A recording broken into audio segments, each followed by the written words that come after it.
Lotta al degrado nell'outlet veneto della droga. Se a Campomarzo non abita la sicurezza, allora è la polizia locale che va ad abitare a Campomarzo. L'ex biglietteria di AIM davanti alla stazione diventerà la nuova sede distaccata dei Vigili di Vicenza, un obiettivo che oggi si avvicina. Oggi finalmente è stato firmato il contratto per i lavori per la nuova sede distaccata della Polizia Locale davanti alla stazione dei treni in Campomarzo.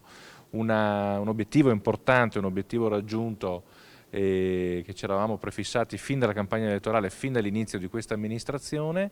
Ci eravamo impegnati a farlo entro il mandato e riusciamo a farlo con largo anticipo. Un'operazione da 185.000 euro con la manutenzione della nuova sede distaccata della polizia locale che potrà contare su 100 metri quadrati di uffici e su un parcheggio di 200 metri quadrati. Verranno destinati poi degli agenti di polizia locale, alcuni verranno assunti anche con il concorso che si sta svolgendo proprio in queste settimane e quindi con nuovo personale di polizia avremo un nuovo presidio di sicurezza. Nuovi agenti per il nuovo presidio di polizia locale. Le attività sono già programmate. Gli agenti fissi sono naturalmente all'interno, sono 3 a rotazione con turni diciamo da 6 ore su 3 turni e saranno collegati in stretto contatto con le pattuglie dell'antidegrado che girano in città.